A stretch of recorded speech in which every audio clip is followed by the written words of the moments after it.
Bonjour, je m'appelle Lucas, donc je vais vous présenter le deuxième roman dans un groupe fini du nombre de solutions à une équation donnée.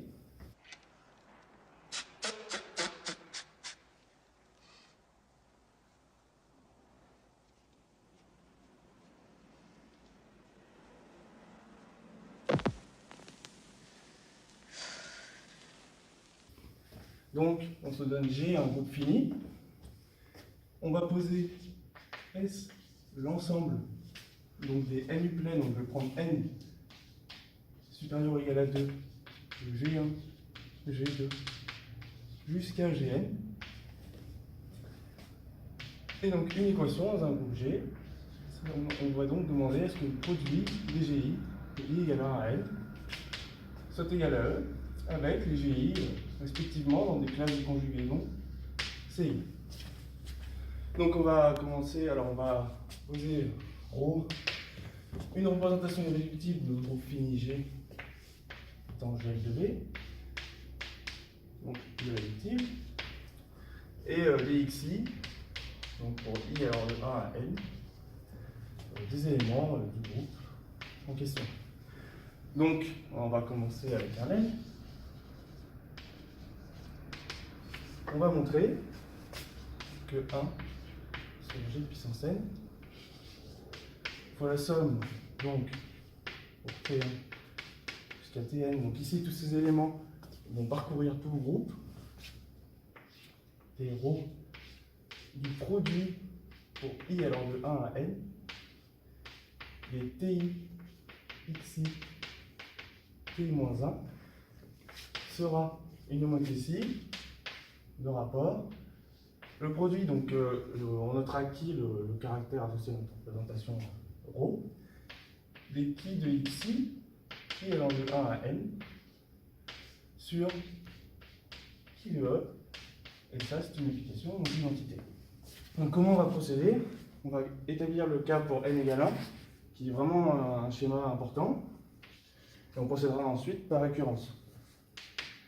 Donc pour n égale 1, donc alors on va poser phi, donc c'est 1 sur donc c'est la moyenne. Donc ici c'est T1, mais je le note T. Donc pour les T qui vont parcourir G, très important. Donc 0. Donc ici ça sera T x1 T-1. Et donc l'idée ça va être de montrer que c'est une homothétie.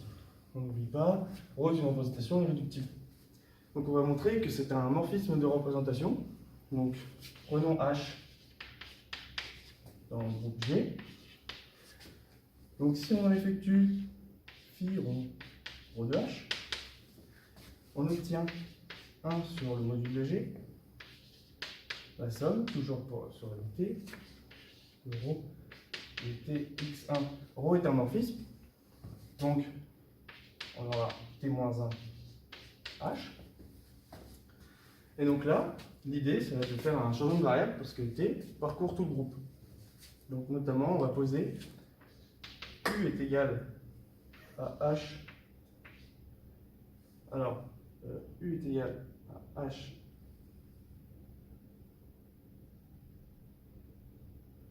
H-1T. On va le poser ici de cette manière-là. C'est bien un changement, enfin une bijection. Et on aura alors, en effectuant ce changement de variable, la somme sur les U cette fois, de ρ. Donc ici, T devient HU, x1, et là, on reconnaît l'inverse. Donc ici, c'est U-1. ρ est un morphisme, on peut donc, et par la linéarité, écrire ρ de H composé avec notre moyenne de nos éléments. Donc pour U parcourant G, donc des U x1, U-1. Là, on reconnaît phi, donc phi commute bien sous l'action de la représentation. Et ρ était supposé donc bien pour tout H. Donc ici c'est pour tout H. Donc et ρ était supposé irréductible. Donc, ρ étant D'après le lemme de choix, c'est une homothétie. Et C est un algébriquement clos. Donc ici, on est sur V, un C espace vectoriel. C est algébriquement clos. On a donc phi est une homothétie.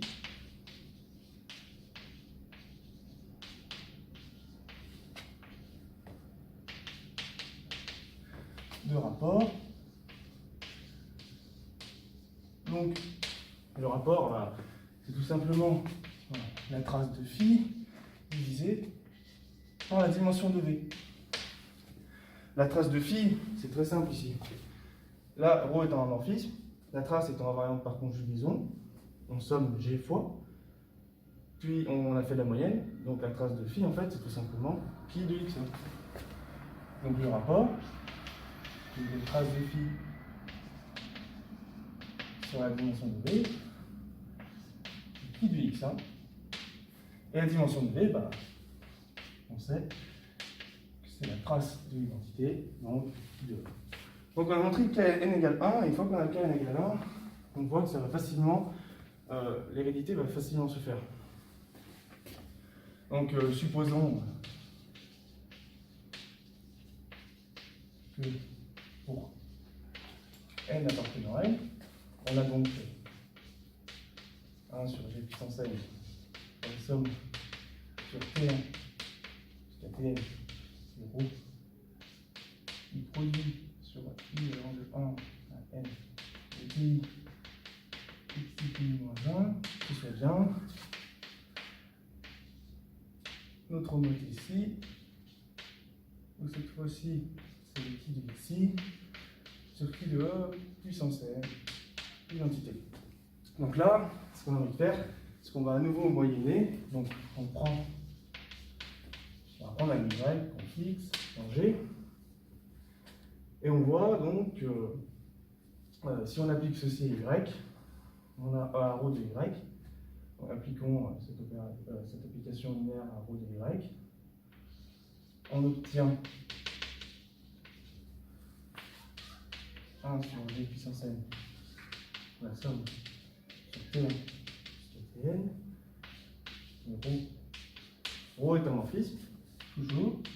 Donc là, on garde le produit sur tout le conjugué. Donc, ce produit avec un autre groupe multiplié par y. Et ça, c'est donc égal. Donc là-bas, on a l'identité, donc on applique l'identité tout simplement. Le produit du qui de ici, sur qui de e, puissance n, à rho de y. Donc ici, y était arbitraire.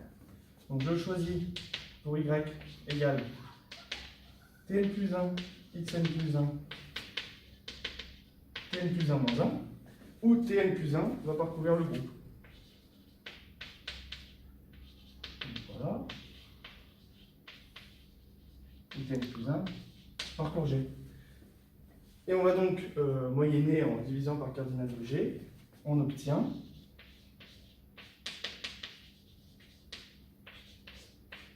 donc 1 sur G puissance n plus 1 car on moyenne. La somme donc, de T1, Tn, ici je parcours avec tous les Tn plus 1 dans le groupe, donc jusqu'à Tn plus 1, et rho du produit de i égale 1 à n plus 1 de t ici, t moins 1. Là on se retrouve avec le rapport qui était notre homothétie appliqué à notre moyenne, donc produit de i égale à n,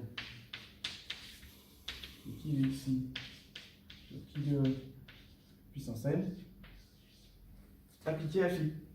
Sauf que phi, c'était le cas n égale 1, qu'on a calculé ici, dont on sait que c'est une homothétie, le rapport, donc là, c'était en remplaçant par tn plus 1, donc deux rapports, qui de x indice n plus 1 sur qui de e. Donc, en reprenant l'égalité, 1 sur g plus 1, on somme le T1 sur Tn plus 1, toujours le produit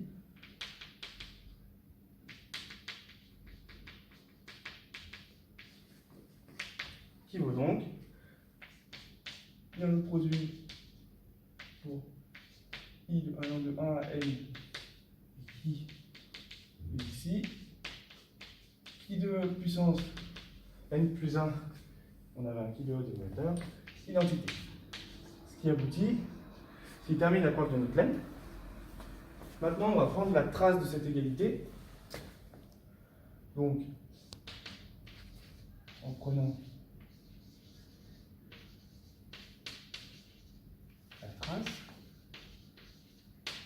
donc par linéarité, on obtient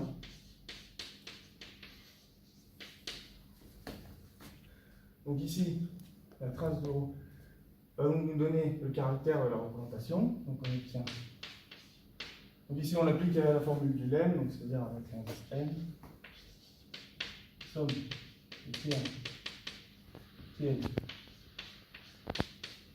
qui du produit de I égale 1 à n, de Ti, xi, Ti-1, égale. Donc là, vu qu'on prend la trace de l'identité, on va perdre une puissance au dénominateur.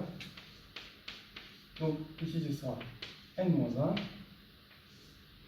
Et là, le produit est toujours I égale 1 à n, qui est xi.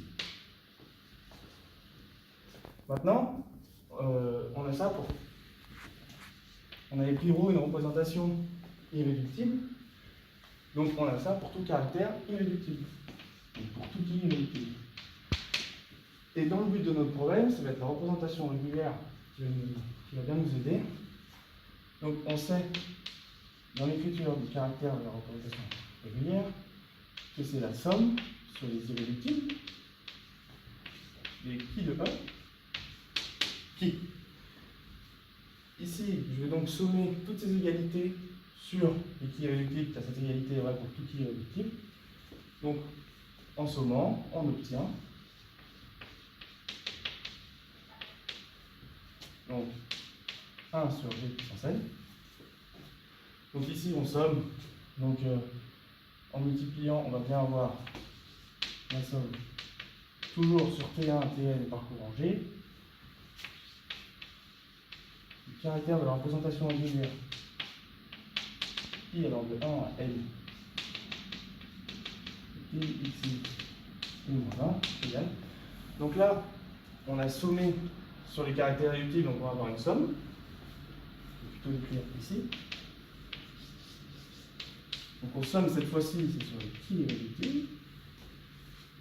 On a toujours ce facteur, mais attention, on a multiplié par qui de E, donc on repère une puissance au dénominateur. Qui de E, puissance n-2. Et là, le produit de I égale à n, toujours, et qui de ici.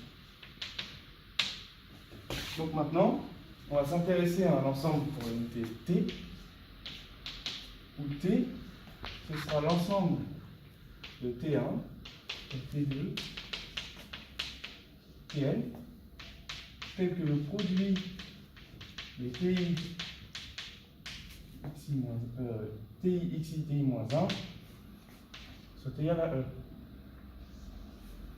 Et en fait, on sait que la représentation régulière divisée par le cardinal de G, c'est l'indicatrice de E. Donc la représentation régulière va nous permettre de savoir quand est-ce que cette équation va être vérifiée. Donc on va pouvoir dénombrer T. Donc le cardinal de T, ce sera égal à la somme sur donc toutes ces combinaisons-là. Donc on évalue à chaque fois, 0 si ce n'est pas vérifié, car on ne sera pas en E, 1 si c'est vérifié, donc c'est bien le dénombrement parce qu'on somme les indicatrices, du produit, I égale à N, des TI, xi, TI-1, sur G. Voilà. Et là, on se rend compte que nous, on avait cette formule-là, sauf que, bon, il faut multiplier par le cardinal de G puissance n-1. On en déduit, car on connaissait la formule, parce que nous avons fait précédemment, que le cardinal de T égale. Donc G puissance n moins 1, parce que là j'avais au dénominateur G puissance n. La somme sur les caractères irréductibles, toujours le produit de I alors de 1 à n, et qui est ici, qui est de puissance n moins 2. Donc là on voit qu'on est presque. Notre ensemble T, il ressemble beaucoup à notre ensemble S. Donc, comment on va les relier? Tout simplement, on va avoir une application de T dans S, qui a un n uniplet, T1, Tn, va associer T1, X1, T1 moins 1, ça jusqu'à N.